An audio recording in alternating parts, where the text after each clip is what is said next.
Welcome to this first 2018 edition of your video for the week as you think about and discuss the sermon. If you were there yesterday, you know that we went through Ecclesiastes 3 1 through 15. A big emphasis of the sermon was on the sovereignty of God and his plan and his timing of all of human events and history. I'm not sure how people took that, or if that was new for some people or a shocker or what. But it really does form the backdrop of Ecclesiastes. It's something that Kohelet himself basically presupposes throughout the book, that God is present, that he is active, that he is sovereign and in control. And it's one of the big questions of the book. It's one of the reasons why he emphasizes vanity so much, because the question he's really wrestling with is, how does anything have meaning in a world where God is in control? It's a great question. It's a question a lot of your folks may be asking this week as they think about God's sovereign plan, his timing in their lives, and the way that he orchestrates events in the world. So go there. That's probably the place to camp out, is how is life meaningful? What makes life meaningful? Why does anything we do matter? With that being said, I just want to turn your attention to a couple things that we didn't touch on in the sermon yesterday. I know it was mostly a sermon about God's sovereign plan, but there were some other things in the text that I didn't touch on. One of them being what he says in verse number 12 and 14. I perceived that there is nothing better for them than to be joyful and to do good as long as they live. Also, that everyone should eat and drink and take pleasure in all his toil. This is God's gift to man. And the point there is just that he has been toiling and working and doing all of these things, and none of it really gains him an advantage. And at the same time, ironically, he has eternity in his heart, this longing to know what God is up to know what the big plan is, what the end game is, to have a divine perspective, if you will, and yet God doesn't let him know the beginning from the end. And therefore, what God wants from us is for us just to have pleasure and to delight in what he gives us. These are his gifts to us.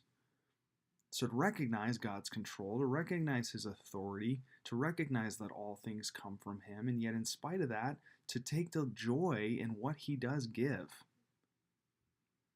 Secondly, he says, I perceived that whatever God does endures forever. Nothing can be added to it, nor anything taken from it. God has done it so that people fear before him. Now, in both of these verses, he begins with the word perceive. And this isn't that he merely sees this to be true. It's actually a confession of faith. That word perceive there is the word know. So he says, I know it to be true. I know that whatever God does endures forever. I know that there is nothing better for people than to be joyful and to do good as long as they live.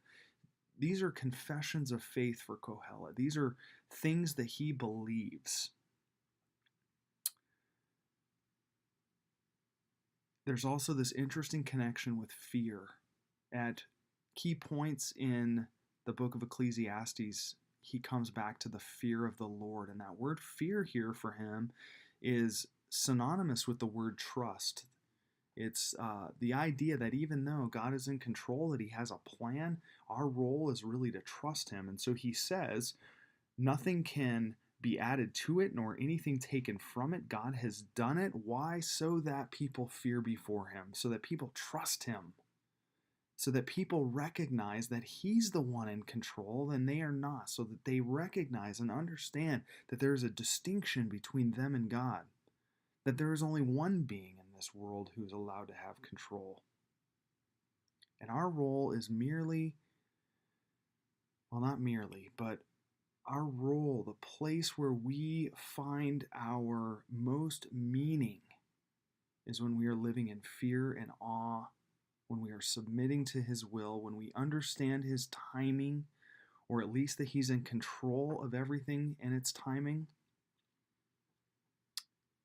and we trust him. So I don't know where this is going to take your group this week. I don't know where people are going to want to camp out. I think the place to start is just by asking what they thought of the sermon if they were there. And if they weren't, what do you think of God's sovereignty? What does it mean that God is in control? And where do we find meaning as we live out our lives in that paradigm? I hope that helps. This is a tough topic.